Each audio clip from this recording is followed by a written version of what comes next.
म्हणजे एक थेट शेतकऱ्याचा मुलगा ते 2 विद्यापीठांचा कुलगुरू. असं असं झालं. हा. असं झालं. हम्म. उदरेत आत्मना आत्मानम आत्मानम अवसदे आत्मेव ह्यात्मनुभंगो आत्मेव विपवार्थम. तर जी एक जीवनाची जी मूल्य व्यवस्था आहे माझी, बरोबर. जी माझी वैचारिक धारणा आहे, हम्म. मूल्यांबाबतची धारणा आहे, हम्म. हे सगळे संस्कार मला आईवडिलांनी दिले. सिंहालोकन जसा एका जंगलामध्ये सिंह चालत असतो, सिंहाचं म्हणजे माझ्या हिशोबाने वय 40-50 वर्ष आपण धरूयात. जो तो ज्या रस्त्यावरनं चालतो, तो रस्ता म्हणजे त्याच्या आयुष्याचा प्रवास. त्याच्यामध्ये त्याचं शिक्षण आलं, त्याच्या आयुष्याचा जो संघर्ष असेल, यश असेल, अपयश असेल. आणि सिंह जो काही थोडा वेळ चालतो, त्याच्या काही वेळानंतर तो पाठीमागे वळून बघतो, तर त्याला सिंहालोकन म्हणतात. तसं मी त्याचा अर्थ समजतो. 10 वर्ष होतील मला, बरोबर. तरी पण मी ऍक्टिव्ह आहे है ना. आणि मला असं वाटतं की ते अमिताभ बच्चन हे रोल मॉडेल आहे. पण तुम्ही चाललाच नाही तर चप्पल खराब खराब न होता चांगली राहील ना तर काय होईल. बरोबर. तर निसर्गाने आपल्याला पाय दिले चालण्यासाठी, माणसं चालत नाही.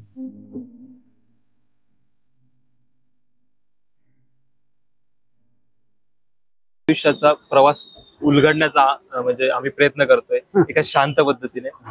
तर कसं होतं बालपण नेमकं तुमचं, आणि कुठून कशी सुरुवात झाली, काय आठवणी येतात सविस्तर? बालपण हे पूर्णपणे खेड्यात गेलेलं आहे. हा. कोणतं गाव? माझं गाव बेंबळे म्हणून आहे. बार्शी जवळ पानगाव म्हणून गाव आहे, ते आमचं मूळ गाव आहे. सोलापूरला? हा सर. म्हणजे आता ते उस्मानाबाद जिल्ह्यात आले, पण आधी सोलापूर जिल्ह्यात. ओके. धाराशिव. तर माझी आई प्राथमिक शिक्षिका होती. ओके. आणि आईची बदली व्हायची, त्या हिशोबानं आम्ही पण बदलत राहायचं. माझा जन्म बार्शीला झाला, कारण ते माझं आजोळ होतं.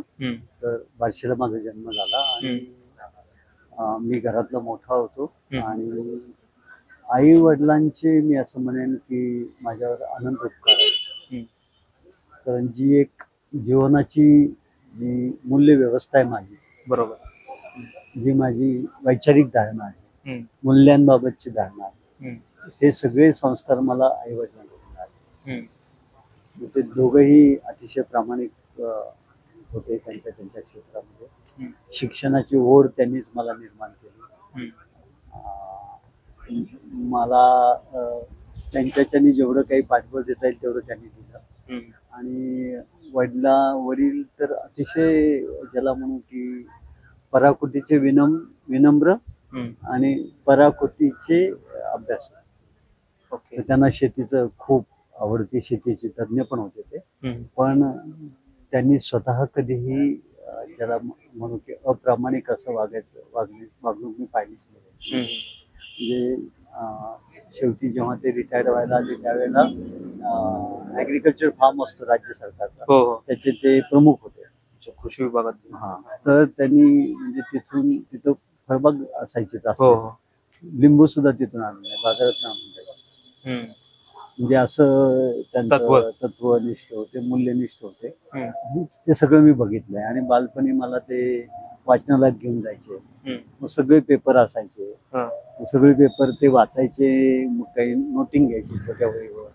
ते सगळं मी बघायचो. आणि मला मग वाचनाची आवड लागली, पत्रकारितेची आवड त्यातच मला बालपणीच निर्माण झाली. अच्छा. आणि मग मला असं आठवतंय की मी 12, 13, 14 वर्षाचा असतानाच मी वाचकांची पत्र लिहायला लागलो आणि लेख लिहायला लागलो. ते जे वाचनाचे संस्कार झाले वडिलांचे, आणि त्यांच्या व्यक्तिमत्वाचे जे संस्कार झाले, त्यांच्या मूल्य व्यवस्थेचे जे संस्कार झाले आईचे आणि वडिलांचे, मला असं वाटतं त्यांनी माझं व्यक्तिमत्व बनलेलं आहे. मला बालपणाचा एक प्रसंग आठवतो की मामासोबत आम्ही मंडईमध्ये गेलो होतो. आणि चालताना माझ्या समोर एक 5 रुपयाची नोट पडली. बरोबर. तर मला मामा म्हणाले की 5 रुपयाची नोट आहे, तर मी काही ती उचलली नाही, मी तसंच निघून गेलो. तर मला असं वाटलं मी असं का केलं. मी आता विचार करतो त्यावेळी लक्षात आलं की आई वडिलांचे जे संस्कार असतात ते तुमच्यावर खूप प्रभाव टाकतात. आणि मग मी जेव्हा 11वीला होतो तेव्हा मला लक्षात आलं की आता आई रिटायर होते, वडील रिटायर होतात, तर आपल्याला स्वावलंबन करायची गरज आहे. आणि मग मी त्यावेळेला म्हणजे त्यावेळेला 11वी होती, हम्म. आत्ताची 12वी जशी ते हो 11वी. हो. मग त्यामध्ये चांगले गुण असतील 70-75% तर तुम्हाला गव्हर्नमेंट ऑफ इंडियाची नोकरी लगेच मिळायची. ओके. तर मला तसे चांगले गुण होते, तर मला PNT डिपार्टमेंटमध्ये मी वयाच्या 18 वर्षाचा असताना, 18 वर्ष पूर्ण लागतात सर, मला जॉब लागला. हो. तर मी स्वावलंबनाचं म्हणजे पहिलं कमवा आणि शिका हा. ही भूमिका मी माझ्या आयुष्यभर पेलली. आणि मग पुढं मी विद्यापीठात सुद्धा अशा योजनांसाठीच भरपूर काम केलं. हा, हा. कारण ते मला माहित होतं की आपलं शिक्षण पूर्ण करणं, हम्म. आईवडिलांवर भार न होणं, हम्म. आपल्या आपल्या कृतीने काम करणं हम्म. आणि आपण कमवून करणं. मग रात्रपाळी करायची टेलिफोन खात्यामध्ये हम्म. आणि सकाळी कॉलेज करायचं. असं करत मी महात्मा गांधी महाविद्यालय अहमदपूरला हा. माझं ग्रॅज्युएशन पूर्ण केलं. कारण माझं शिक्षण आधी सोलापूरला ते दयानंद महाविद्यालय होतं, तिथं मी 1 वर्ष केलं, मला जॉब लागला. हा. मग मी इकडे आलो. बरोबर. आणि मग मी BA MA इकॉनॉमिक्स मध्ये केलं महात्मा गांधी महाविद्यालय अहमदपूरला. हा. आणि खूप चांगलं कॉलेज आहे, गुणवत्तेचं कॉलेज आहे. ग्रामीण भागातलं असलं तरी प्राध्यापक खूप गुणवत्तेचे होते, खूप चांगले होते, समर्पित होते. कधी कधी मला एखादा इकॉनॉमिक्सचा विषय समजला नाही, MA ला असताना अवघड विषय आहे. बरोबर. तर एक प्राध्यापक पानपट्टे म्हणून होते, ते वारले, ते HOD होते. ते मला महाविद्यालयात गावात येईपर्यंत 40 मिनिटं लागायची. चालताना मला शिकवायचं, रस्त्याने चालताना, आणि मला त्या सगळ्या संकल्पना क्लिअर करायच्या. मग मला इंग्रजी अजिबातच येत नव्हतं, अजिबातच येत नव्हतं. खेड्यातून आलेलो. बालपणी म्हणजे प्राथमिक शाळेत एक शिक्षकी शाळा होती, एकच शिक्षक 4 वर्गाने शिकवायचे. अशी शाळा होती खेड्यात, एकदम छोटं खेडं. मग ते एका वर्गाला काहीतरी वाचायला सांगायचे, दुसऱ्या वर्गाला गणित करायला सांगायचे. खेड्यात शिक्षण कसं असतं, कशा प्रकारचं शिक्षण दिलं, तर एकाच शिक्षकाने 4 वर्गांना शिकवायचं. पहिलीच होती. तुम्ही विचार करा की कशी अवस्था ती असेल आणि कशी गुणवत्ता असेल. मग ते शिक्षक एका वर्गाला खेळायला पाठवायचे, एका वर्गाला गणित करायला सांगायचे, एका वर्गाला वाचायला सांगायचे, आणि ते करायचे. मग असं ते बालपण होतं. आणि मग बालपणी मला आठवतंय, आम्ही म्हणजे काय, बाहेर खेळायला सोडलं की विंचू पकडणं. मी तुम्हाला हा प्रश्न घेणारच होतो की जसं एका बाजूने होतं की खेड्यामध्ये जरासं शिक्षणाच्या बाबतीमध्ये म्हणजे अकॅडमिक्स आपण त्याला म्हणू, त्यात थोडंसं कमी पडतं, पण ज्या शहरात ज्या गोष्टी आपण शिकू शकत नाही त्या आपल्याला खेड्यात आपण शिकतो. म्हणजे त्यात पण बऱ्याचशा आठवणी असतील तुमच्या. तर आम्ही ते दगडाखालचे विंचू शोधायचे. आणि मग काळा विंचू रेअरली दिसायचा ना, बरोबर, ते काळा विंचू पकडायचा. मग त्यासाठी शोधायचा. मग आमचे नागे तोडायचे. नागे. आणि आमचे शिक्षक आम्हाला सोनखत पण शिकवायचे. ओके. आता तुम्ही आतल्या मुलांना विचारा की सोनखत काय असतं, नाही सांगू शकणार. तर ते सोनखत तयार करणं, आपली स्वतःची विष्ठा आहे, त्यातनं जे खत तयार होतं त्याला सोनखत म्हणतात. ओके. म्हणजे हे मला पण नव्हतं माहिती. असं पोहायला जायचं, तो बिंडा बांधला जायचा, तो बेसिक ट्रेडमार्कच आहे. आणि मग शालेय जीवनामध्ये मला आठवते, माझे पहिल्यापासून मला माझे मित्र परिवार हा ना वेगवेगळ्या जाती जमातीतला राहिला, धर्मातला राहिला. ओके. त्यामुळं मी काय म्हणता येईल, असं बाय बर्थच असं म्हणता येईल की मला असं जे वातावरण मिळालं, man is a product of environment. तुम्ही ज्या वातावरणात ज्या लोकांमध्ये वाढता तसं तुमचा मनोपिंड तयार होतो. बरोबर बरोबर. आणि माझं जर विचार केला तर मला आता मी जेव्हा रिव्हिजिट करतो, पुन्हा एकदा विचार करायला लागतो की मग रफिक म्हणून माझे मित्र होते, एकदम जवळचे मित्र होते. एक गायकवाड म्हणून होते माझे, दलित समाजात आलेला होता. मग एक माळी विद्यार्थी होता, अशोक शिंदे म्हणून मित्र माझा. एक पाटील म्हणून होता, जो मराठा समाजातला होता. असं आमचं म्हणजे सगळ्यात मित्र परिवार हा सगळ्या थरातला होता, अख्खा गाव. आणि त्यामुळे ते मग जातीय जळमट अशी मनात तयारच नाही झाली, बालपणातच तयार नाही झाली.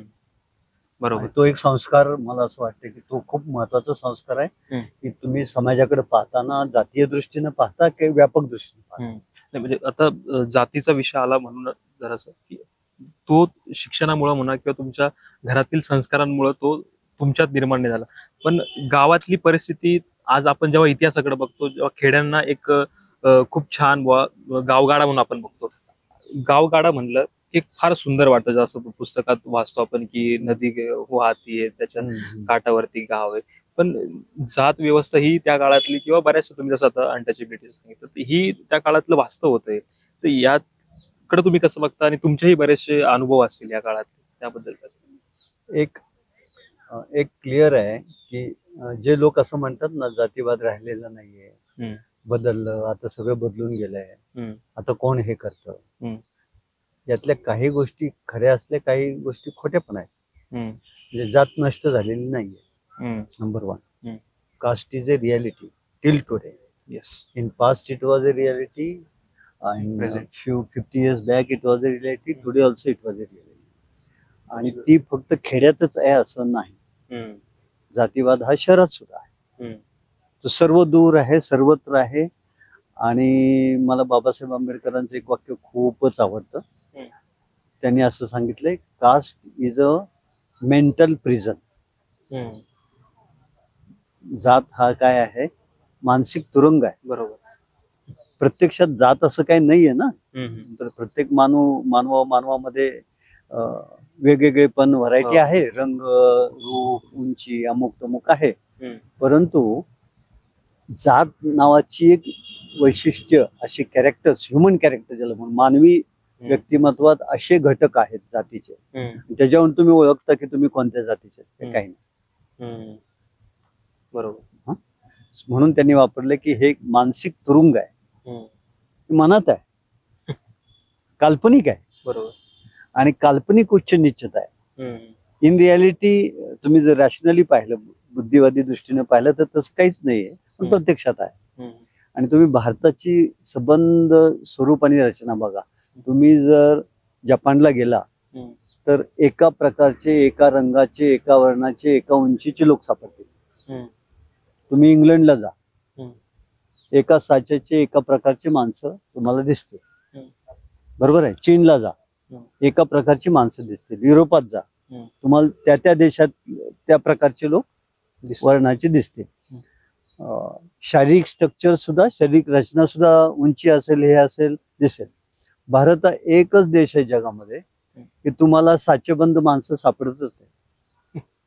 प्रदेशानुसार वेगळे. एका रंगाची माणसं नाही सापडणार, एका उंचीची माणसं नाही सापडणार, एका वर्णाची माणसं नाही सापडणार. भारतामध्ये ज्याला आपण म्हणू ना, वर्ण शुद्धता अजिबात नाहीये. कुणीही वर्णश्रेष्ठताचा आवा आणू शकत नाही. भारतात शुद्ध असं काही नाही. भारतावर एवढी आक्रमण झाली बाहेरची, त्या आक्रमणातनं हे वर्ण संकर झालेला आहे. आणि वेगवेगळे रंग त्याच्यामुळे भारतात पाहायला मिळतात. आणि दुसऱ्या राज्यात तुम्ही गेला की तुम्हाला कळतं की वेगळ्या देशातच आलोय आपण. आणि भारताचं तुम्ही जर असं बघितलं तर तुम्हाला असं लक्षात येईल की पूर्ण युरोप खंड आहे, 44 देश आहेत युरोप खंडात. त्याची लोकसंख्या आहे युरोप खंडाची 44 देशांची 72 कोटी. एका खंडाची, कॉन्टिनेंट. भारताची लोकसंख्या एकच देश आहे, त्याच्या दुप्पट आहे, 140 कोटी, 142 कोटी आहे ना.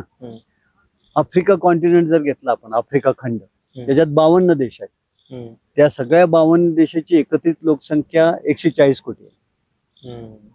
भारत हा एकच देश आहे, त्याची लोकसंख्या 140 कोटी आहे. म्हणजे खंडांची तुलना आहे भारताची.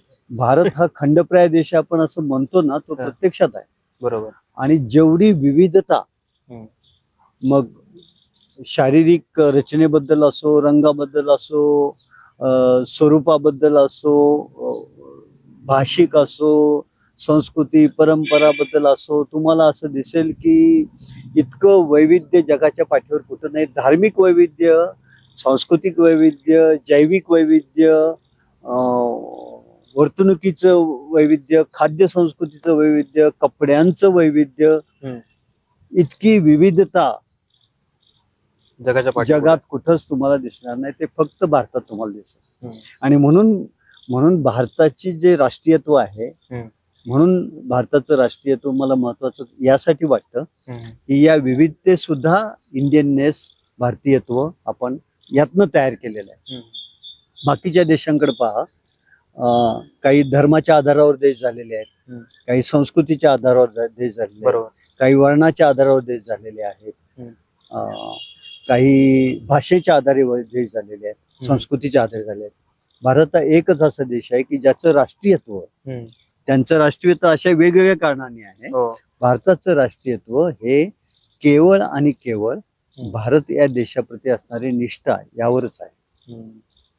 हीच विविधतेमध्ये हा, मग बाबासाहेब आंबेडकरांची ओळ मला खूप आवडते की ते असं म्हणायचे की आय एम इंडियन फर्स्ट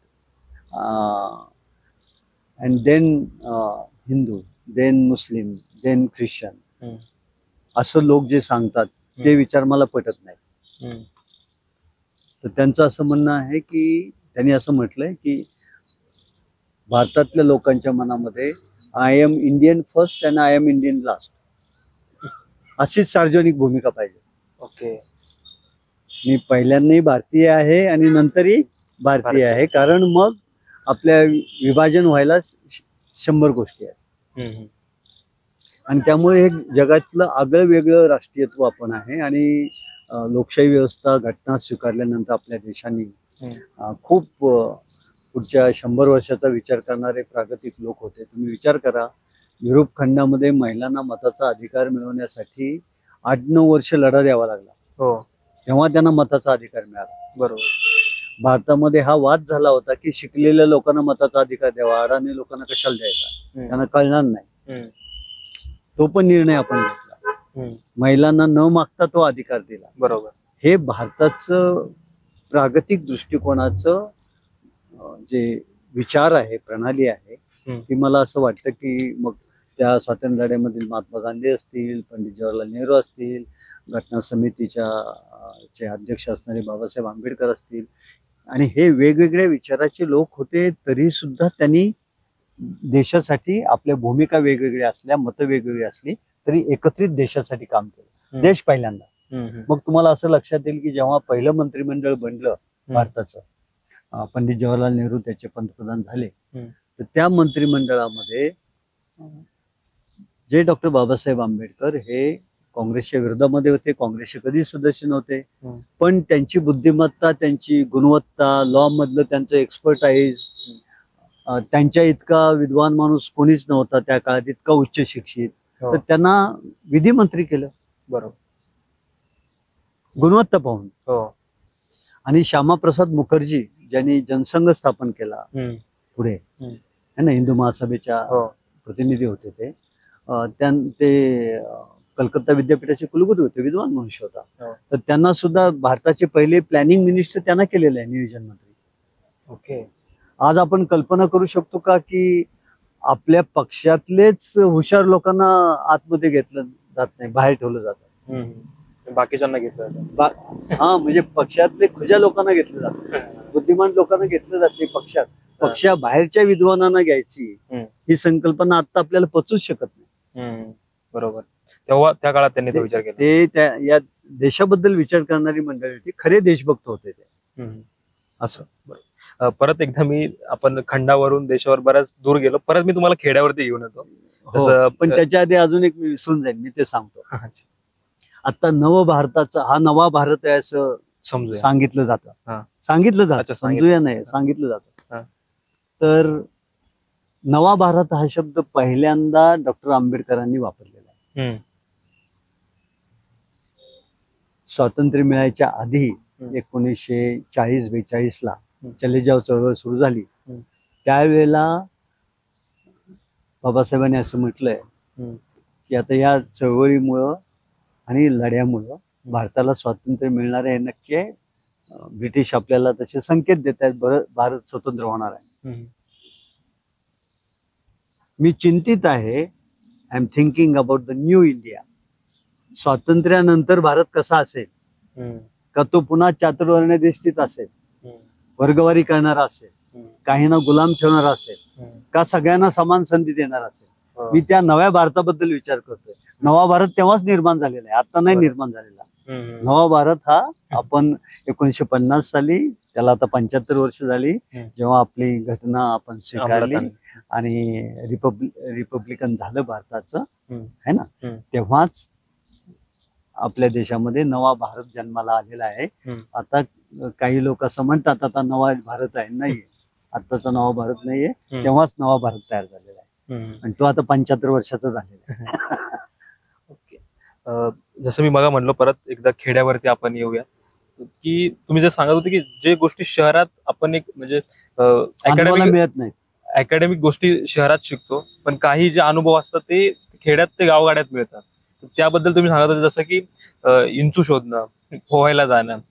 तर ह्या गावगाड्याकडे तुम्ही कशा पद्धतीने बघता आणि तुमचे काय स्वतःचे एक्सपिरियन्स गावगाड्याबद्दल स्वतःचे राहिलेले? खेड, त्यावेळेचं खेड म्हणजे हे निश्चितपणानं जाती व्यवस्थेनं बद्ध होतं. आजचे खेड तसंच आहे, आजची शहरं पण तशीच आहे. तुम्ही बारकाईनं बघितलं, शहरामध्ये सुद्धा तुम्हाला हा एक मुस्लिम पट्टा दिसेल, हा दलितांचा पट्टा दिसेल, हा इतर जमातींचा पट्टा दिसेल.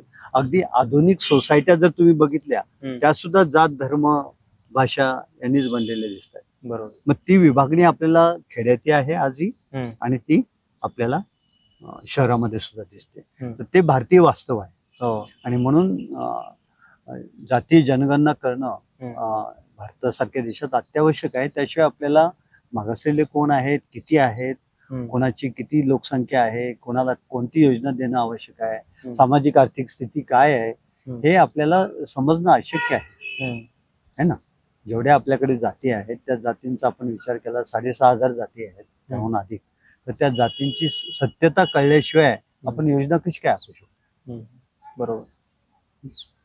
आणि आजही आपण म्हटलो की आपण देश खूप प्रगत झालाय, तर जेव्हा तुम्ही आदिवासी राज्यांमध्ये जाता तेव्हा कळतं की आपला देश किती मागासलेला आहे, हे समाज किती मागासलेले आहेत. आदिवासीतल्या काही 1-2 जमातीचं विकसित झालाय, किंवा अनुसूचित जातीतल्याही 2-4 जातीचं विकसित झालाय, बाकी सगळ्या अजूनही अत्यंत दुरवस्थेमध्ये आहे. हे सत्य आहे. बरोबर. त्यांना चांगल्या शाळा नाही आहेत, त्यांना चांगले शिक्षक नाही आहेत, त्यांना गुणवत्तेचं शिक्षण मिळत नाही. ज्या वर्गाला सगळ्यात चांगलं शिक्षण मिळालं पाहिजे त्यांना सगळ्यात वाईट शिक्षण आजही मिळत आहे. तुमच्या काळातलं कसे होते शिक्षण? मी तुम्हाला सांगितलं ना, एक शिक्षकी शाळा होती. एक शिक्षकी शाळा होती, आणि म्हणून मग 4थी नंतर मला मग बार्शीच्या शाळेमध्ये टाकलं गेलं. आणि तिथला एक प्रसंग सांगण्यासारखा आहे. आम्ही एकदम खेड्यातनं एका छोट्या टाउनला आल्यासारखं छोट्या शहरात गेलो मी, आणि त्या शाळेमध्ये काहीतरी प्रकाश किरण सरळ रेषेत जातात असा तो एक्सपेरिमेंट होता, ते त्यांनी सांगितलं. तर मी आपल्या खेड्यातल्या भाषेत वर्णन केलं. मला विचारलं कसं, एक पुठ्ठा घ्या, त्याला एक भोग पाडा. मग त्या मॅडमने मला थांबवलं. भोग शब्द नाही वापरायचा म्हणे, छिद्र शब्द वापरायचा. तोपर्यंत मी छिद्र शब्द ऐकलेलाच नव्हता, त्यामुळे मी म्हणलं भोग पाडा. मग मी विचारलं, मॅडम चुकलं काय? चुकलं नाही म्हणे, ते खेड्यातला शब्द आहे, तर तुला आता छिद्र शब्द वापरावा लागेल. तर तो एक मला अनुभव आहे. नंतर मला एकदा महाविद्यालयात गेल्यानंतर तो पट्ट्याचा पायजमा असायचा ना पूर्वी, तर तोच पायजमा घालून मी कॉलेजला गेलो. त्या वर्गात आलेले प्राध्यापकांनी मला बाहेर काढले पॅन्ट घालून. तर मला तोपर्यंत पॅन्ट घालायची असते किंवा कॉलेजला गेल्यावर घातलीच पाहिजे हे काही मुद्दाच नव्हता माझ्याकडे. म्हणजे तो विचार पण नव्हता आणि माहित पण नव्हतं. मी आपलं जे काही शालेय जीवनात घालत होतो तसंच आपले ते कपडे घेऊन गेलेलो होतो. त्यांनी मला बाहेर काढलं. तो आता कॉलेजला आलेला आहे, तुला आता पॅन्ट घालायला आहे. मग हा जो एक सांस्कृतिक भेद अनुभवतो ना आपण, तर एक न्यूनगंडाची भावना घेऊनच आपण खेड्यातनं आलेला मुलगा जातो. खेड्यातनं आलेला मुलगा पहिल्या पिढीचा असेल त्याच्या घरातला, जसं तर माझ्या घरामध्ये मीच पहिला पदवीधर आहे. माझ्या आधी कुणी पदवीधर झालेलं नव्हतं, 7 पिढ्या.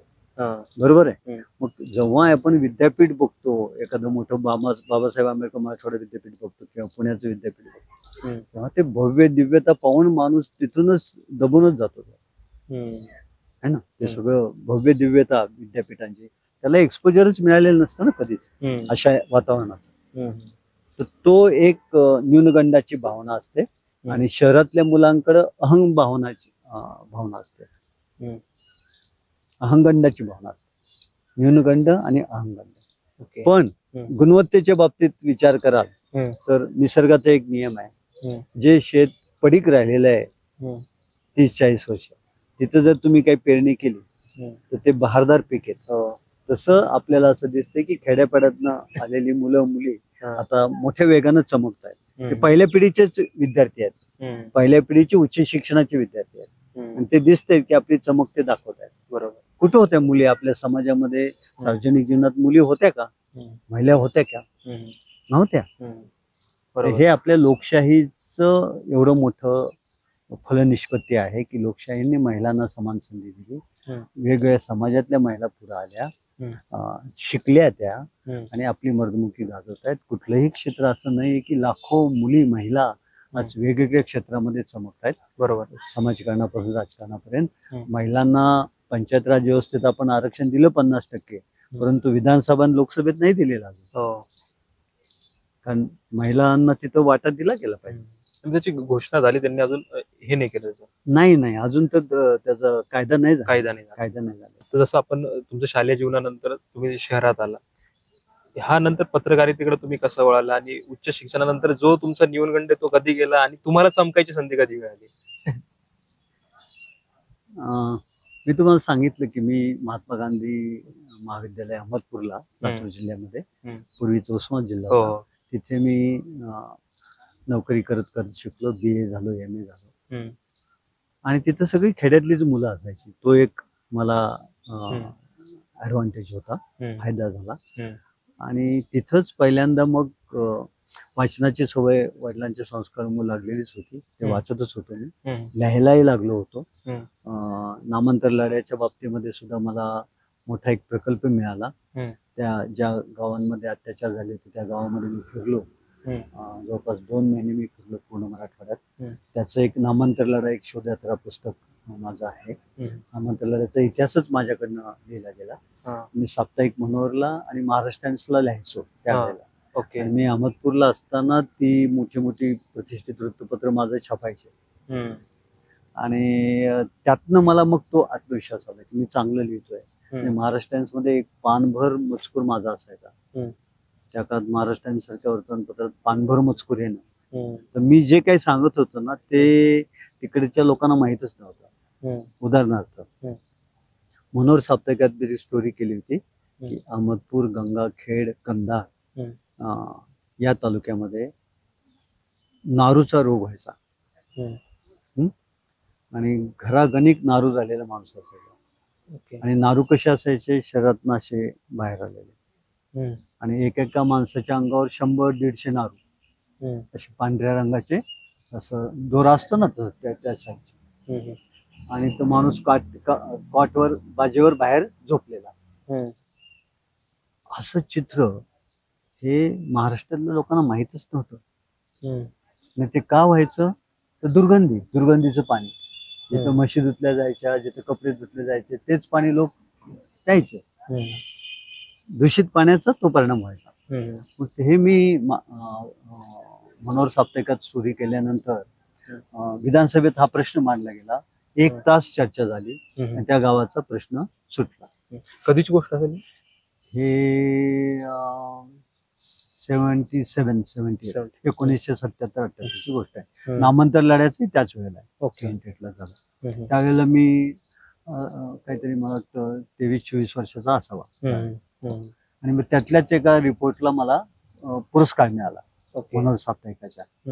तर नामांतरानंतर 1979 ला लातूरला विषमता निर्मूलन परिषद झाली नामांतर लढ्यानंतर. त्या परिषदेचं मी रिपोर्टिंग केलं साप्ताहिक मनोहरला, तर त्याला अवॉर्ड मिळाला मला. असं माझं म्हणजे मान्यता सुरू झाली मला, असं म्हणता येईल आपल्याला. आता पत्रकारितेचं आपलं हे आलं. लीड्स मध्ये लिहायचो, साप्ताहिक मनोहरला लिहायचो, सकाळला लिहायचो, महाराष्ट्र टाइम्सला कॉलम होता माझा तो लिहायचो. तुम्ही केलेल्या त्या स्टोरीज आणि आत्ताची तुम्ही पत्रकारिता बघतच असाल. म्हणजे काल परवाचं जसं युद्धाचं वर्णन चालू आहे तर 2-3 न्यूज चॅनल्सनी पाकिस्तानच्या 2-3 शहरांवरती कब्जा केला होता. म्हणजे जर तुम्ही न्यूज चॅनल बघत असाल तर हे एकंदरीत म्हणजे तुम्ही बघितलेली ती पत्रकारिता आणि आत्ताची महत्वाची माध्यमं ज्याला मेन स्ट्रीम मीडिया म्हणलं जातं ती करत असलेली पत्रकारिता, हे कसं बघता तुम्ही याच्याकडे? आत्ताची वृत्तपत्र आणि प्रसार माध्यम एवढी शक्तिशाली आहेत, पण त्यांचं विपथगमन झालेलं आहे. विपथगमन म्हणजे डेव्हिएशन, म्हणजे मूळ रस्ता सोडून चुकीच्या रस्त्याला गेलेले आहे है ना. आणि म्हणून असं दिसतं की युद्ध संपण्याची घोषणा जरी दोन्ही राष्ट्रांनी केली तरी वर्तमानपत्रामध्ये युद्ध चालू होतं आणि चालू आहे. आणि आजही त्याच्या स्टोरी केल्या जातात, कारण युद्धस्य कथा रम्य, बातम्या या लोकांना इंटरेस्टिंग वाटतात आणि मूळ विषयाकडनं बाजूला पण नेता येतात, फायदा होतो आणि एक इमेज बिल्डिंग करता येतं. मग पाकड्यासारखा शब्द वापरणं अतिशय हे त्याचे एक अंतर्गत असा द्वेषाचा पण मुद्दा आहे, मुस्लिम देशाचा पण मुद्दा आहे, तो प्रकट करणं. त्याच्या मागचं एक सुप्त राजकारण पण आहे. तर ते वर्तमानपत्र आता एकांगी झालेली आहेत असं दिसतं. काही सन्माननीय अपवाद सोडले तर एकांगी झाले, खास करून टीव्ही चॅनल्स. टीव्ही चॅनल्स आहेत, वृत्तपत्र पण आहेत. हो, त्यांची हेडिंग्स बघा तुम्ही, आणि धोकादायक आहे. म्हणजे संतुलनातलं स तरी दिसलं पाहिजे है ना. इतकं असंतुलन योग्य नाही. आपण आपली जबाबदारी पार पाडली पाहिजे माध्यमाने. आता जसं तुम्ही वृत्तपत्रामध्ये काम करायला सुरुवात केली, म्हणजे वेगवेगळ्या पत्रकारितेच्या माध्यमातून, त्याच्यानंतर जो कुलगुरू पदापर्यंतचा जो प्रवास आला, तर त्या सगळ्याकडे तुम्ही कसं बघता आणि त्याबद्दल थोडं ऐकायला आवडेल आम्हाला. हे काही माझ्या स्वप्नातच नव्हतं. माझं स्वप्न होतं की BA होणं, ग्रॅज्युएट होणं, घरातला पहिला ग्रॅज्युएट होणं, एखादी नोकरी मिळवणं. नोकरी मी 18 वर्षीच मिळवली होती. तुम्ही आता विचार करा की मी 70 वर्षाचा आहे, तर मी 18व्या वर्षी लागलो म्हणजे मी 52 वर्ष नोकरी करतोय है ना. 52 का 62? 52 वर्ष नोकरी करतोय. त्यामुळं नोकरी मिळवणं आणि स्वतः कामाधंद्याला लागणं ज्याला म्हणतो आपण, तसं ते स्वप्न होतं. आणि पदवीधर होणं स्वप्न होतं है ना. तर मग मला लातूरचे जे वाघमारे सर असतील, जनार्दन वाघमारे सर असतील, जे नांदेड विद्यापीठचे कुलगुरू झाले, शिवराज नाकाडे सर असतील, जे बामूचे नंतर कुलगुरू झाले, आणि माझ्यातली एक अंतप्रेरणा शिक्षणाबद्दलची. MA झाल्यानंतर माझी इथं औरंगाबादला निवड झाली आकाशवाणीमध्ये सहसंपादक संहिता म्हणून. ओके. एकच पद होतं, 250 उमेदवार होते. लेखी परीक्षा झाली, शॉर्टलिस्ट 10 जणांना केलं गेलं आणि मग त्यातल्या एकाला बाय इंटरव्ह्यू निवडलं गेलं, मुलाखतीद्वारे निवडलं. त्यात माझी निवड झाली. त्यात काही जण असे होते की ज्यांनी रेडिओत काम केलेलं होतं. मी तर अहमदपूरला असल्यामुळे एकच दुसरा कार्यक्रम केला. आणि टेलिव्हिजनवर तोपर्यंत ग्रामीण भागात टेलिव्हिजन आला नव्हता, पण टेलिव्हिजनवर महाराष्ट्र टाइम्सच्या कॉलममुळं मला एका कार्यक्रमासाठी निमंत्रित केलं गेलं. तर टेलिव्हिजनलाही मी कार्यक्रम केला आणि मुंबईचा एक, पुण्याचा एक, मी एक, असं मराठवाड्यात. तर ते चर्चा करायची होती, काय काय युथ ऍक्टिव्हिटीज काय काय चालली युवकांच्या, विद्यार्थ्यांच्या, असा तो कार्यक्रम होता. तर मग ती जी पूर्वतयारी झाली, पूर्वतयारीला असं दिसलं की ते जे लिहिणारे चांगले होते दोघं, पण बोलणारे नव्हते है ना. तर मग त्या चर्चेतनं कार्यक्रमाला, लाईव्ह कार्यक्रमात जायच्या आधी मग त्यांनी असं सांगितलं की त्या मुंबईच्याला सांगितलं होतं कोऑर्डिनेट करायला चर्चा. तर मलाच त्यांनी सांगितलं तुम्हीच करा, हा थोडासा शाय वाटतोय. ओके. मग मी ती चेक केली आणि तोपर्यंत मला ही कल्पनाच नव्हती. मी जेव्हा बाहेर आलो आम्ही स्टुडिओतनं, तेव्हा सगळे लोक मला विश करायला लागले, हॅलो हॅलो करायला लागले. मला कळेल ना की हे मी याची तर ओळख नाही माझी, मला हा का बोलतायत, हसतायत, काहीतरी दाखवतायत, ओळखीचं चिन्ह दाखवतायत. तर मग मला कळलं की अरे आपण टीव्हीवर होतो ते सगळं बघितलं पाहिजे असं. मग त्या मित्राच्या घरी गेलो आम्ही मुंबईच्या. मग त्याचे आई वडील हे ते सगळे मला ओळखायला लागले. हा तुम्ही कधी आलात काय? मला आश्चर्य, यांच्या आई वडिलांना मी पहिल्यांदा भेटायला लागलो, मला ओळखतात कस काय. तर ते टेलिव्हिजनचं जे लाईव्ह ब्रॉडकास्ट होतं त्याचा तो एक परिणाम माझ्या अजूनही मला तो प्रसंग आठवतो. आणि मग मी पत्रकारितेत लिहायला लागलो आणि मुख्यतः माझा फोकस हा दिसला की ग्रामीण सामाजिक आर्थिक प्रश्नावर मी जास्त लिहायला लागलो. जे प्रश्न मीडियामध्ये मुख्य प्रवाहाच्या मीडियामध्ये येत नाहीत, मानले जात नाहीत, त्या विषयावर मी फोकस केलं आणि त्यालाच मला मग 4-5 राज्य पुरस्कार मिळाले त्याला. आणि मग मी आकाशवाणीत त्या प्रकाशनाच्या आधारे, त्या पुरस्कारांच्या आधारे, आकाशवाणीत माझं खूप मोठं प्रकाशन होतं आधीच आणि सगळ्या प्रतिष्ठित वृत्तपत्रामध्ये साप्ताहिक असल्यामुळं आकाशवाणीत माझं सिलेक्शन झालं आकाशवाणीमध्ये. आणि मग आकाशवाणीत आल्यानंतर पत्रकारितेचं तर पिंड होताच माझा, त्यामुळे मी पत्रकारितेचा अभ्यासक्रम केलेला नव्हता. MA झालेलो होतो इकॉनॉमिक्स मध्ये. मग मी पत्रकारितेचा अभ्यासक्रम केला. ते संध्याकाळी वर्ग असायचे, दिवसा आकाशवाणीत काम करायचं, संध्याकाळी जर्नलिझमचा अभ्यासक्रम करायचा. तिथं मी पहिला आलो. तिथं जर्नलिझम ऑफिशियली मला करता आलं. आणि मग नंतर विद्यापीठात जागा निघाली तर मला मग संधी मिळाली. 1983 ला मी विद्यापीठात, मी 5 वर्ष आकाशवाणीत होतो. मग तिथून मग विद्यापीठात आलो आणि मग अध्यापनाकडं वळालो. मग काही जणांना असं वाटायचं की लिहिणं सोपं आहे पण शिकवणं फार अवघड आहे, असं पण व्हायचं. पण ते मला वक्तृत्वाची आवडच होती. मी अहमदपूरच्या महाविद्यालयात असताना वक्तृत्व स्पर्धेत जायचो, भाग घ्यायचो. त्यामुळे वक्तृत्वाची पहिल्यापासून आवड असल्यामुळं तेवढा तो आत्मविश्वास होता आणि मी बऱ्यापैकी शिक्षक झालो असं म्हणता येईल. फक्त अभ्यास करायची सवय तिथे लागल्यानंतर, कारण डिपार्टमेंट आमचं लायब्ररी बिल्डिंग मध्येच होतं.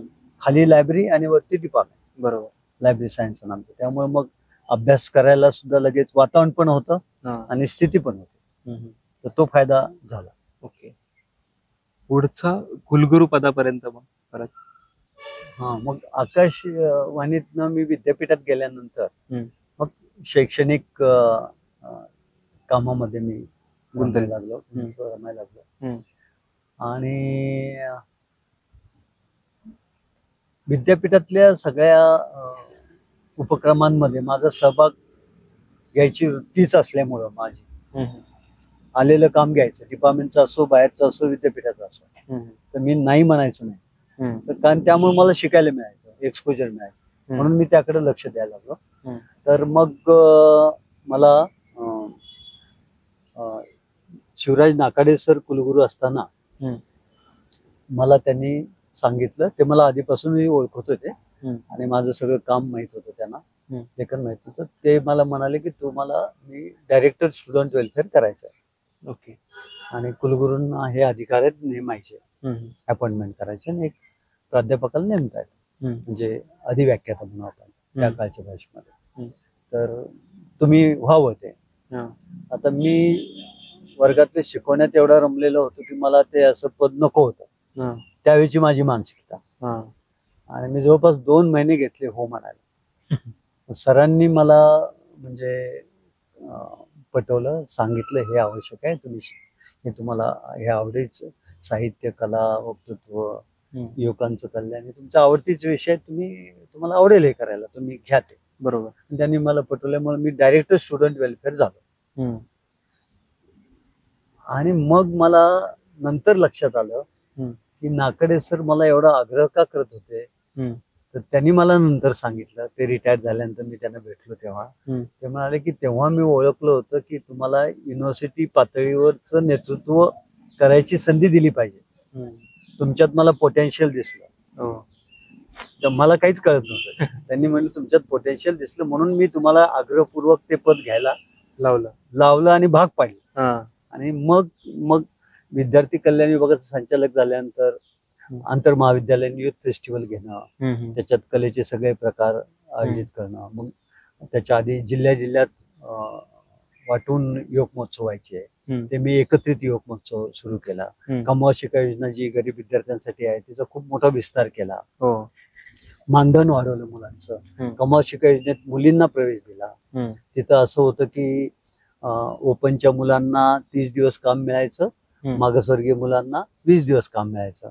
त्यावेळेचं लॉजिक असं होतं की मागासवर्गीय मुलांना स्कॉलरशिप मिळते, ओपनच्या गरीब मुलांना स्कॉलरशिप मिळत नाही, तर त्यांना 30 दिवस काम देऊ आणि मागासवर्गीय मुलांना 20 दिवस काम देऊ. मग मी म्हटलं की हे श्रमप्रतिष्ठा आहे, हम्म. कष्टाचे मानधन मिळणार आहे. हम्म.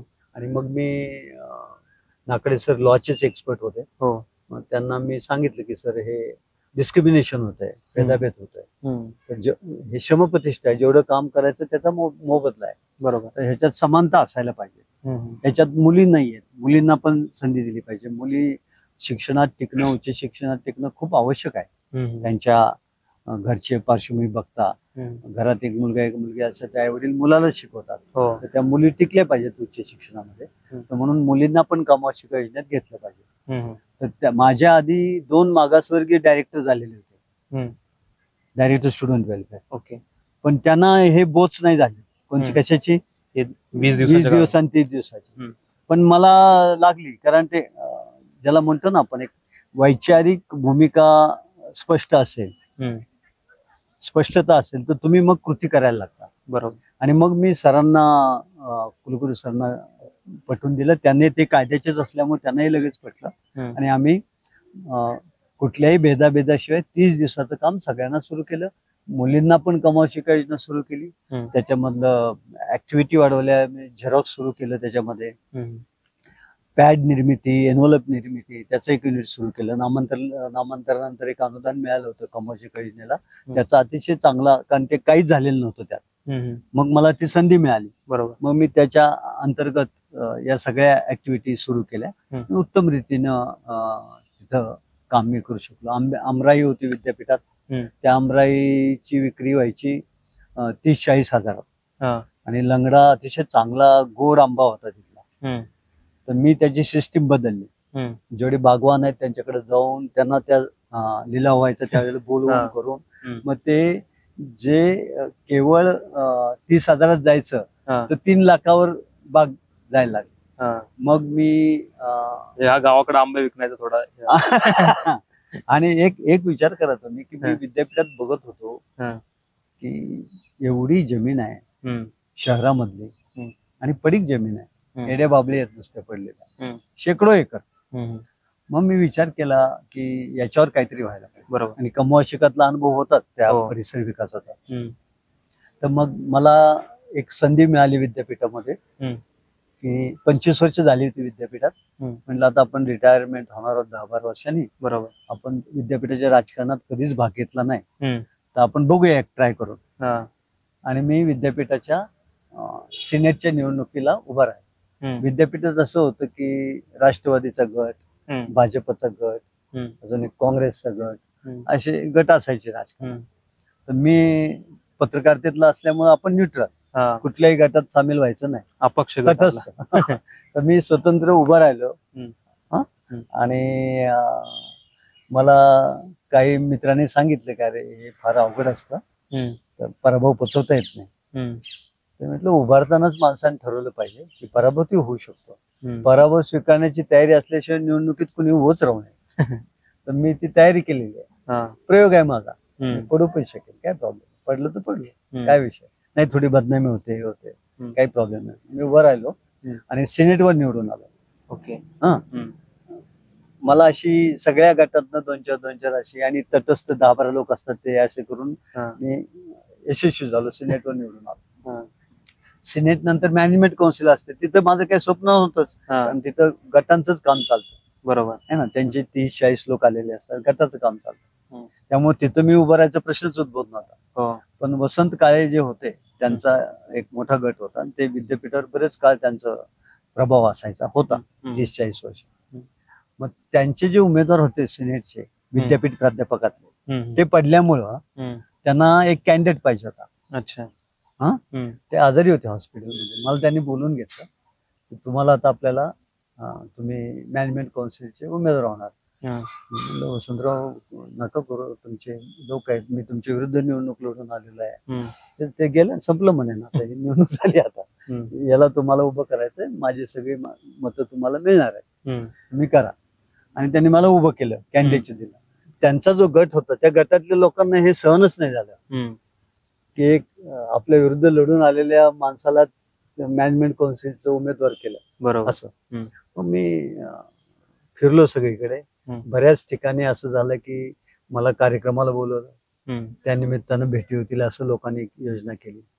जे मतदार असतात ना सिनेट, सगळी लोकांनीच माझ्यासाठी सगळं काम केलं आणि उत्स्फूर्त मला मदत झाली. आणि असं लक्षात आलं की या गटाचे त्या गटाचे असे करून मला जवळपास मला वाटतं त्यावेळेला 95 काही मतं होती, तर 75 मतं मलाच मिळाली. ओके. हा, तर मी मोठ्या मतांनी सिनेटला निवडून आलो, मॅनेजमेंट काउन्सिलला निवडून आलो. मग मला वाटलं की इतक्या लोकांनी, वेगवेगळ्या विचाराच्या प्रवाहाच्या लोकांनी आपल्याला मतं दिलेली आहेत, तर विद्यापीठासाठी आपण काहीतरी ठसठशीत वेगळं भरीव केलं पाहिजे. मग एक ठरवलं की TA-DA बिल 1 रुपया पण करायचं नाही. बऱ्याचदा मॅनेजमेंट काउन्सिलचे मेंबर झाले की वेगवेगळ्या कमिट्यावर जायचं, बरोबर, गाडी घेऊन फिरायचं, TA-DA बिल करायची किंवा गाडी घ्यायची आणि ती मोकळी करायची कर्जात, असं साधारण सवय सगळ्यांची, मुख्यतः ते चालतं. तर मी ठरवलं होतं की मी 1 रुपया TA बिल करणार नाही. ते मी केलं. नंबर 2, परिसर विकास समिती जी मी पडीक जमीन बघत होतो 200 एकर वर्षानुवर्ष हेडेबाबे असणारे, त्याचं परिसर विकासामध्ये रूपांतर करायची कल्पना आली. आणि KP सोनवणे सर कुलगुरू होते. पहिल्याच बैठकीत मी तो विषय मांडला की असं आपल्याला इतकी मोठी मोलाची जमीन आहे शहरामध्ये, त्याचा काहीतरी विकास आपण केला पाहिजे. म्हणून सोनवणे सर खूप सकारात्मक होते, डायरेक्टर होते स्टुडंट ह्याचे हायर एज्युकेशनचे, उच्च शिक्षणचे, संत वृत्तीचा मनुष्य होता. त्यांनी पण मग परिसर विकास समिती केली. विद्यापीठाच्या ज्या बाकीच्या कमिटी असतात त्याच्यात फिरायला मिळतं, प्रतिष्ठा असते, बरोबर, त्या कमिटीवर बाकीच्यांना इंटरेस्ट होता, ह्याच्यात काम करायला कुणाच इंटरेस्ट नव्हता. मग ते मला अध्यक्षपद दिलं सरांनी. आणि मग आम्ही हे 200 एकर पडीक जमिनीचं waste land into fruit land हा प्रकल्प मी हाती घेतला. 10 वर्ष मी अध्यक्ष होतो त्या समितीचा. आणि तिथं आम्ही 200 एकर फळबाग उभी केली.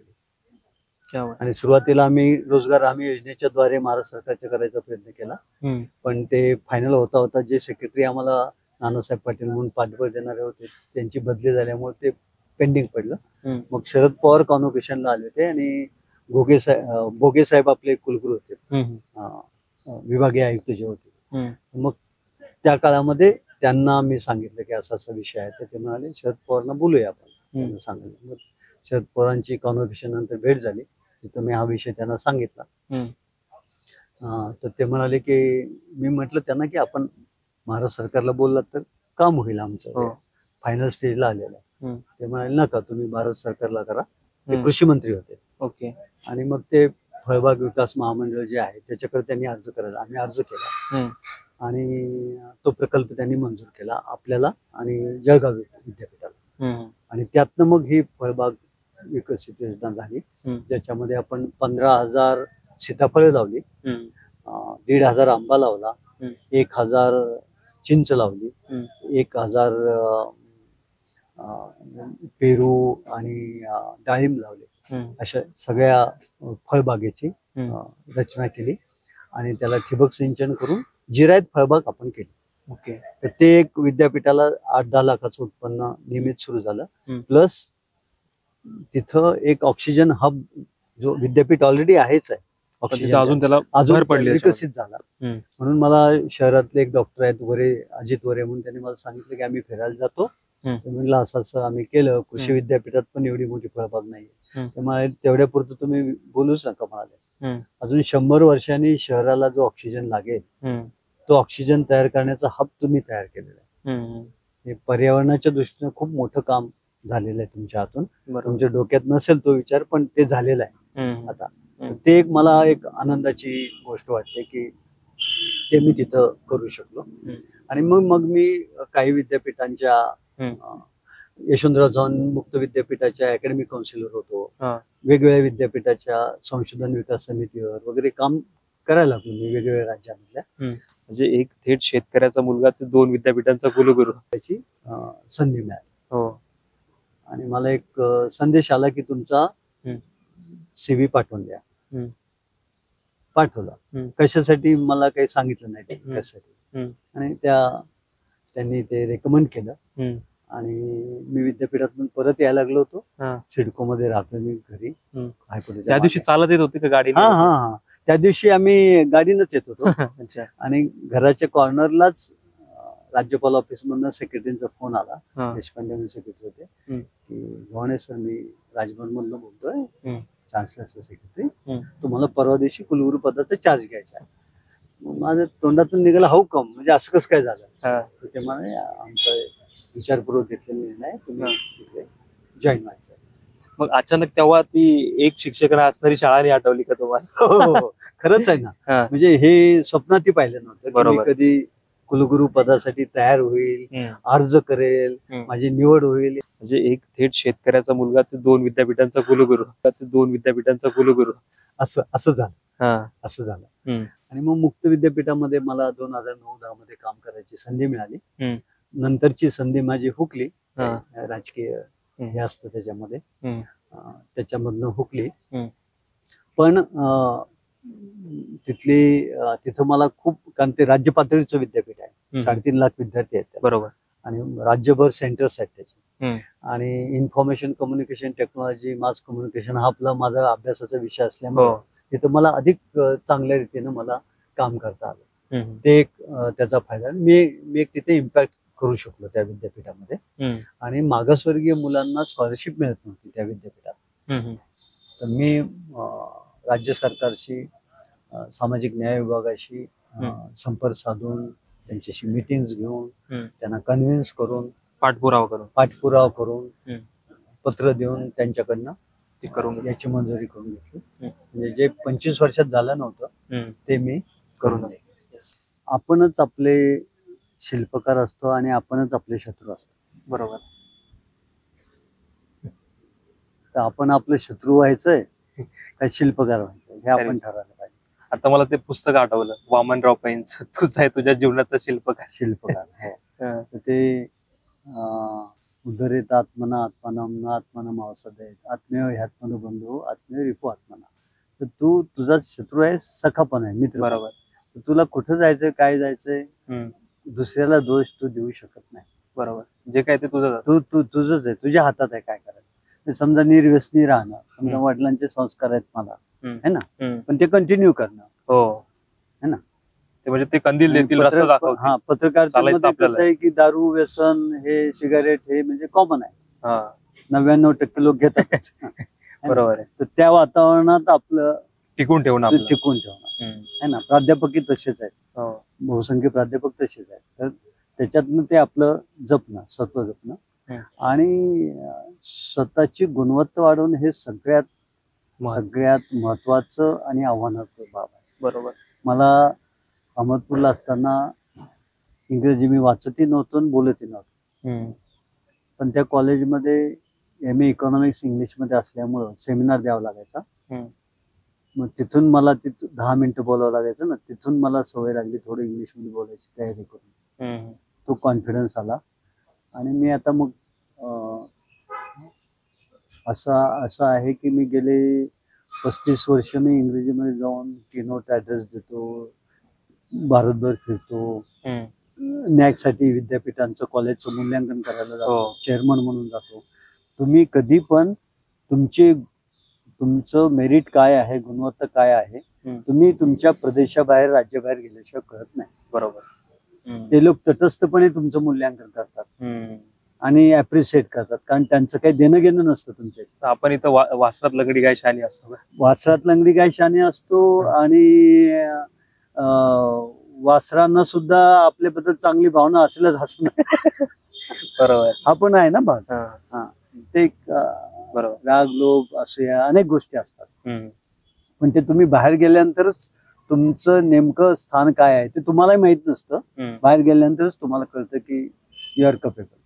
रिफ्लेक्ट होणं गरजेचं असतं. ते बाहेरचे लोक तटस्थ नजरेनं पाहून तुमचं मूल्यांकन करतात, जे तुम्हाला माहित नाही पण बाहेरच्यांना लक्षात येतं.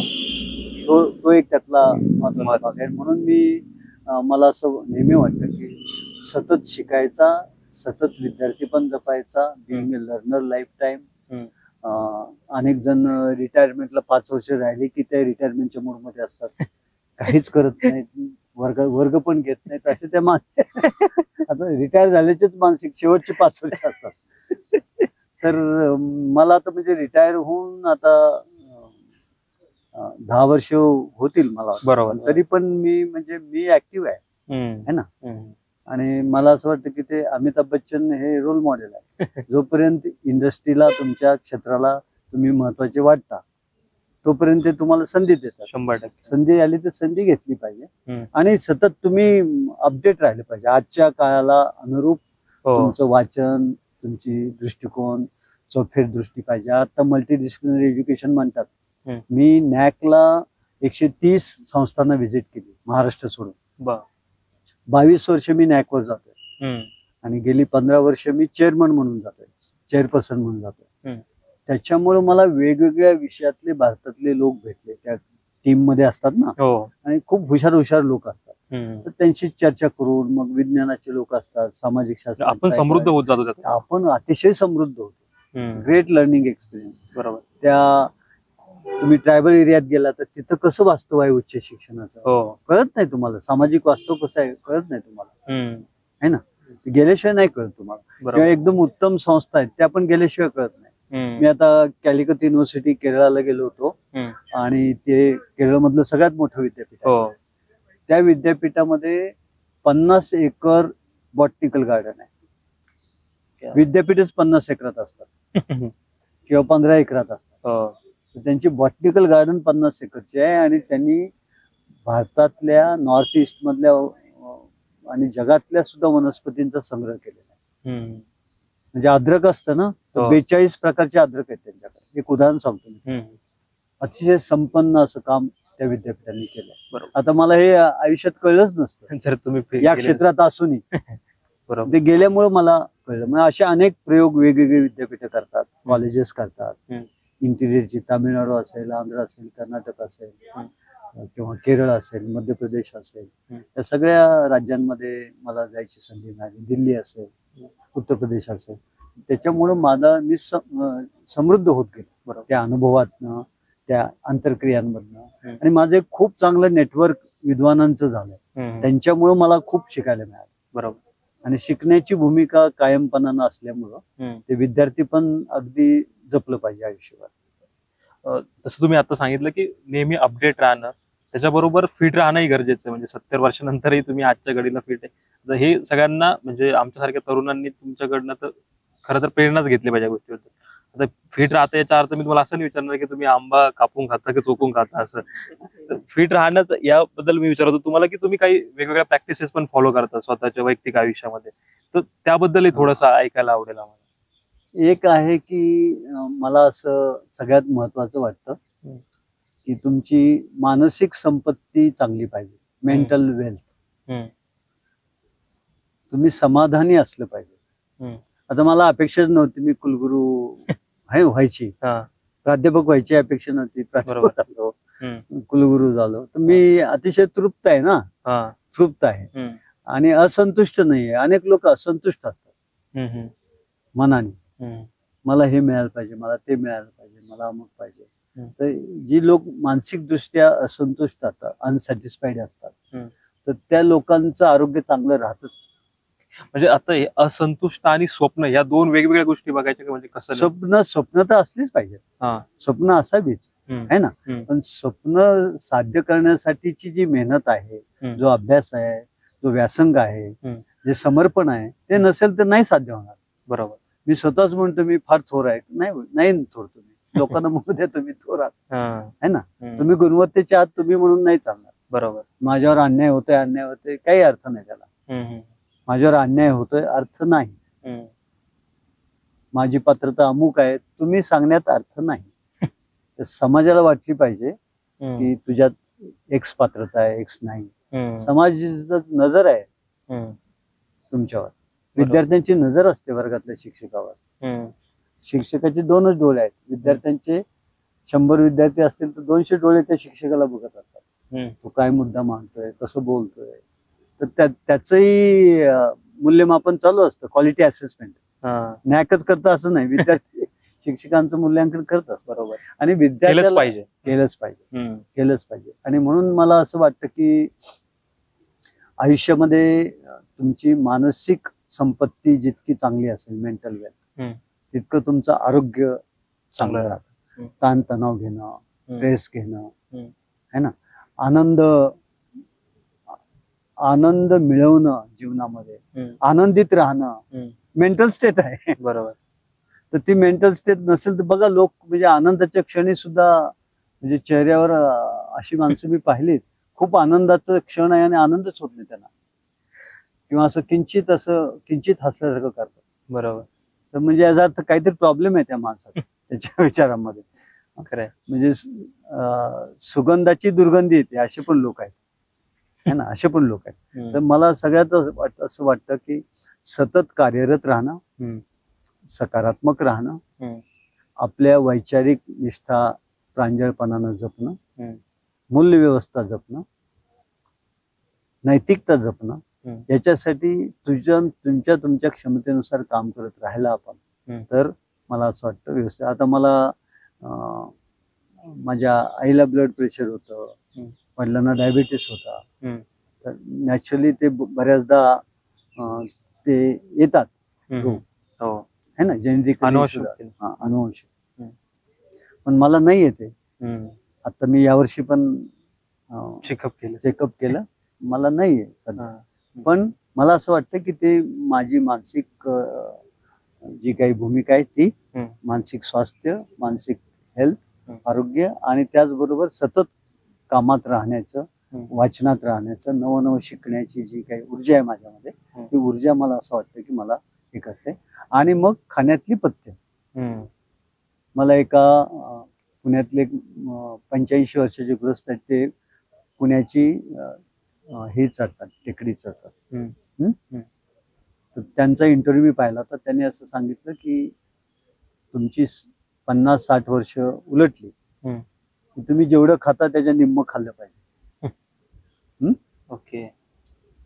जेवढं पाणी पिता त्याच्या दुप्पट पाणी पिलं पाहिजे. अच्छा. आणि जेवढं चालता त्याच्या तिप्पट चाललं पाहिजे. तर तुम्ही हेल्दी राहू शकता. आपण खातो दुप्पट, पाणी निम्म. वय उलटलं तरी माणसं म्हणजे आवाच्या सवा खातात, है ना. शरीर तुमचं आहे, पोट तुमचं आहे, पचन संस्था तुमची आहे, तिच्यावर तिला किती ताण देणार ना तुम्ही. स्फोट होईल का राहील? 100%. मग ते ढेरी वाढते, है ना. ढेरी वाढली की पायावर वजन वाढतं, ते बेरेबल नाही होत तुमच्या पायांना. बरोबर. तुम्ही चालत नाही. माझा एक किस्सा आहे फार छान.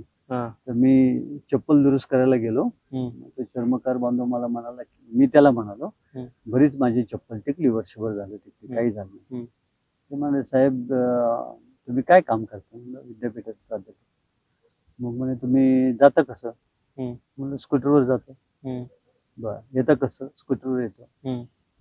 मग चालतं किती?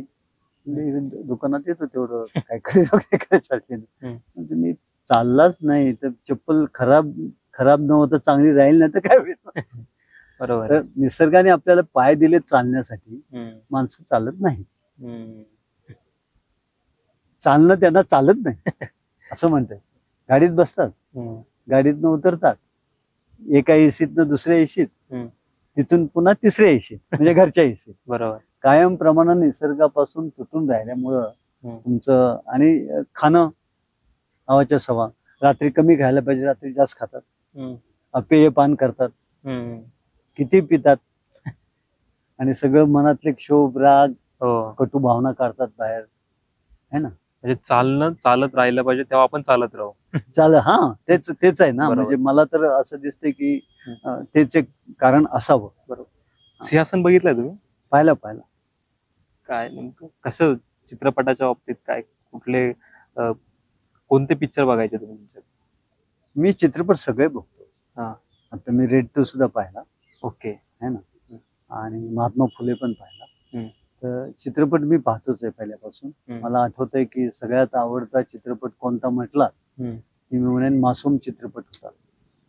मासूम. त्यात शबाना आझमी होत्या, गुलजारची गीतं होती. तर तो अतिशय अप्रतिम सिनेमा होता. 36 चौरंगी लेन, त्याच्यामध्ये शशी कपूरच्या मिसेसनं काम केलं होतं. तोही सिनेमा मला आवडतो.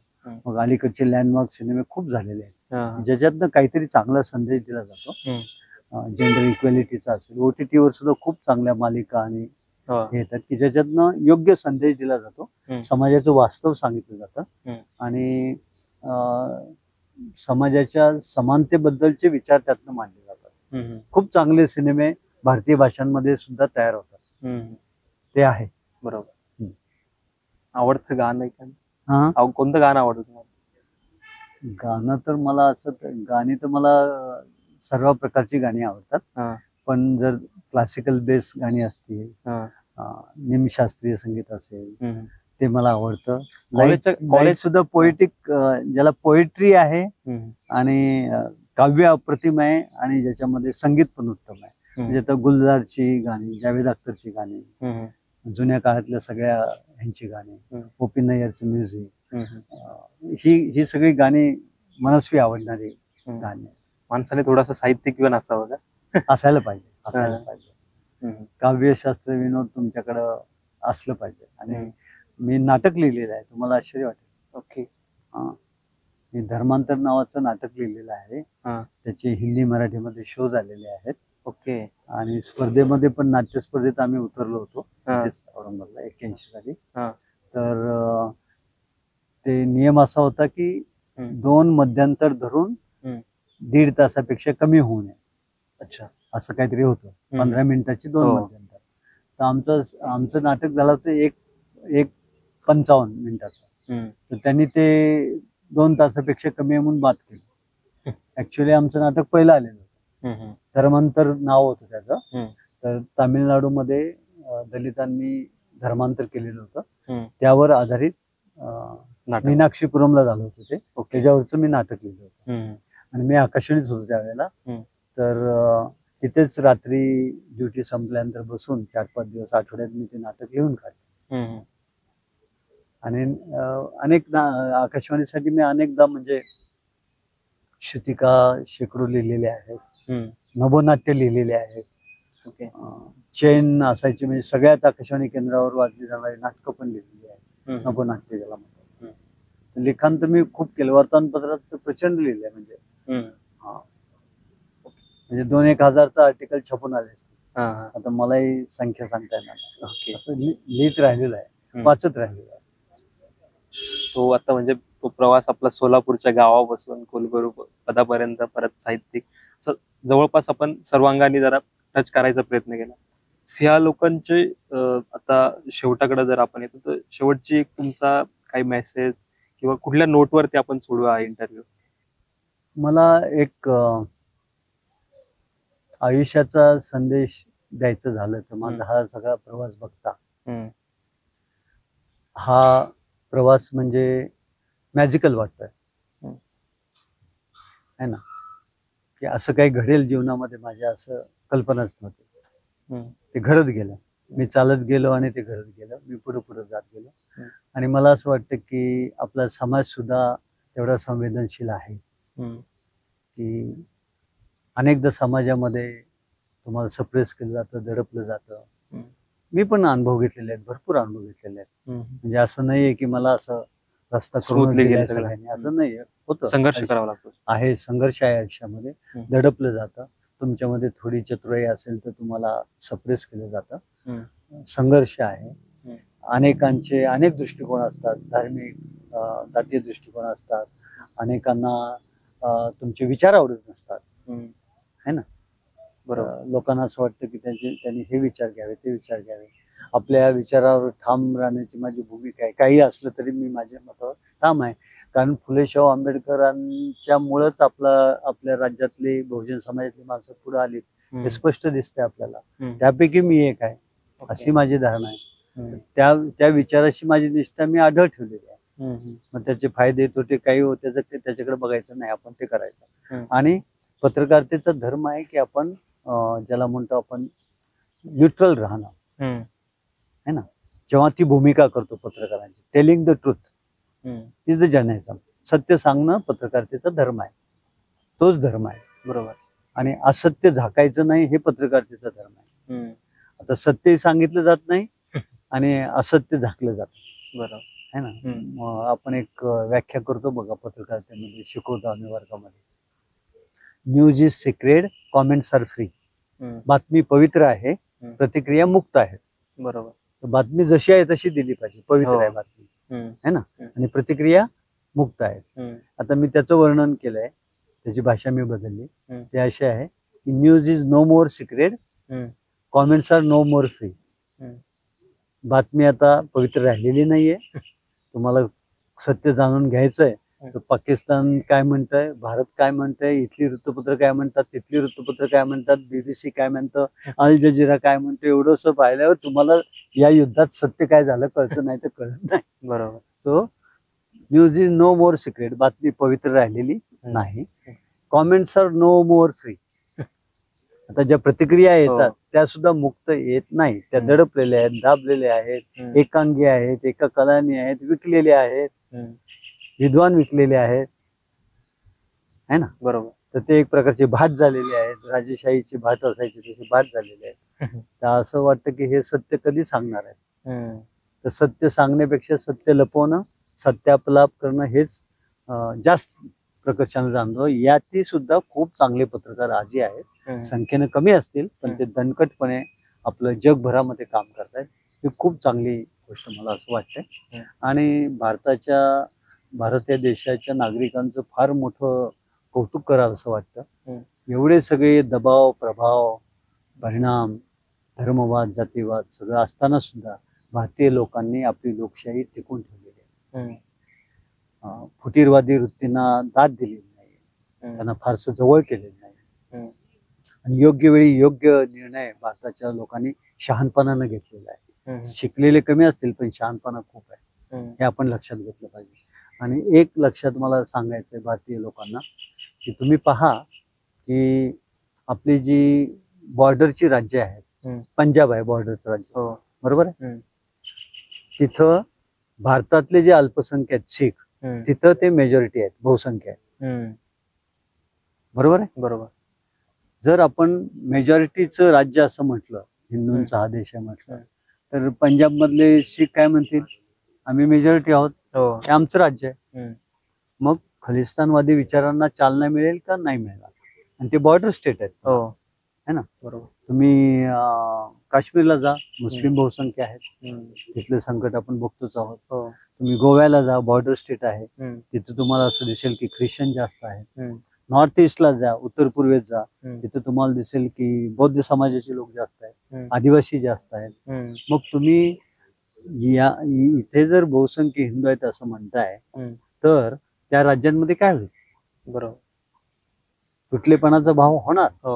आणि म्हणून माझं एक स्वच्छ मत आहे की बहुसंख्य आणि अल्पसंख्य, मेजॉरिटी आणि मायनॉरिटी हे मिथ आहे, दंतकथा आहे भारतात. कारण जिथं भारतीय पातळीवर जे अल्पसंख्य आहेत ते एका राज्यामध्ये बहुसंख्य आहे, तसंच गावामध्ये सुद्धा आहे. तर तुम्ही म्हणता की हे मायनॉरिटी कम्युनिटी आहे, ती एखाद्या राज्यामध्ये मेजॉरिटी असते, एखाद्या गावामध्ये. आता मुनेर वारुल एक नांदेड बॉर्डरची समाज आहे, जो आदिवासी समाज मानला जातो. कृष्णूर गावी मुनेर वारुल जास्त आहेत लोकसंख्या, नामांतरात त्यांनी अत्याचार केले. जिथं ज्याची मेजॉरिटी आहे गावामध्ये तो दादागिरी करतो. म्हणजे अल्पसंख्य आणि बहुसंख्य ही भारताच्या दृष्टीनं दंतकथा आहे. It depends on the village, it depends on the state, it depends on the community population of respective state. आणि म्हणून भारतासाठीच राष्ट्रीयत्व जे आपलं आत्ताचं आहे, घटनेनं दिलेलं तेच राष्ट्रीयत्व हे अस्सल आणि ओरिजिनल आहे. तेच देशभक्त आहेत की त्या फुटीरतावादाला प्रोत्साहन देणार नाही, धर्मवादाला प्रोत्साहन देणार नाही, सर्वांना सोबत घेऊन जाणाऱ्या घटनेला जे आदरानं बघतील अशा प्रकारचे युवक. कितीही माध्यमांनी किंवा लोकांनी तुमचा बुद्धिभेद केला, त्या बुद्धिभेदाला लोकांनी, तरुण पिढीने बळी नाही पाडलं पाहिजे. आपला देश कशातनं कुठं आलाय हे लक्षात घेतलं पाहिजे. म्हणजे 14% साक्षरता होती आपला देश स्वतंत्र झाला तेव्हा, मराठवाड्यात तर 2.5% साक्षरता होती. अशातनं भारत आपला इथपर्यंत पुढे आलेला आहे, राज्य पुढे आलेली आहेत, प्रगती करते आहेत. असे समाज लाखोंनी पुढे आलेले आहेत ज्यांच्या समाजामध्ये पाटी पेन्सिल, शिक्षण, प्रगती, सन्माननीय प्रतिष्ठेची नोकरी काही मिळालेलं नव्हतं. असे लाखो लोक पुढे आलेले आहेत आणि समाजाचं त्याला सोशल सँक्शन आहे, ते परिवर्तन लोकांनी स्वीकारलेलं आहे. समाजाचं सँक्शन लागतं कुठल्याही बदलाला. बरोबर. युद्धाने किंवा बंदुकीने किंवा हिंसाचाराने केलेला बदल टिकाऊ नसतो. इट इज ट्रान्झिएंट, म्हणजे क्षणभंगूर असतो. पण लोकशाहीतनं झालेले बदल हे चिरकाल दीर्घकालीन. टिकणारे असतात. बरोबर. म्हणून समाज परिवर्तन आपल्या देशामध्ये सामाजिक आर्थिक क्रांती होते आहे. ही सुप्त क्रांती आहे. त्याचे बदल समाज बघतो आहे. आणि म्हणून लोकशाही ही गोरगरीब लोकांसाठी अजूनही आपल्याला आदिवासी समाजातले लोक आहेत, अनुसूचित जातीचे लोक आहेत, मायक्रो मायनॉरिटीचे लोक आहेत, ओबीसीचे असतील, इतर समाजातले असतील, शेतकरी समाजाचे दुःख आहेत, महिलांची दुःख आहेत. कारण महिलांवर जे अत्याचार वाढत आहेत ते कशामुळे वाढत आहेत? पाकिस्तान आणि चीनचे लोक येऊन अत्याचार करतायत का? नाही. माझ्या गावामधले, माझ्या शहरामधले, माझ्या गल्लीतले, माझ्या घरातलेच लोक अत्याचार करतायत. 4 वर्षाची मुलगी आहे की 60ची आहे बघत नाहीयेत, है ना? याचा अर्थ काय की आपला समाज आजारी पडलाय. माणूस आजारी पडला तर हॉस्पिटल आहेत, ज्या प्रकारचा आजार आहे त्या प्रकारचं हॉस्पिटल आहे. समाज आजारी पडला तर हॉस्पिटल नाही. आपला समाज आजारी पडायला लागलेला आहे. आणि समाजाचा आजार पण समाजानेच दुरुस्त करायचा असतो. समाजानेच पुढाकार घ्यायचा असतो. नीतिमूल्य ढासळतायत, कॅरेक्टर ढासळतंय, समाज अस्थिर होतोय, असंतोष आहे, समाजाच्या वेगवेगळ्या गटामध्ये क्षोभ आहे. हे सगळं शांत करायचंय तर हे आजार पण समाजानेच दुरुस्त केले पाहिजे. समाज हाच डॉक्टर आहे.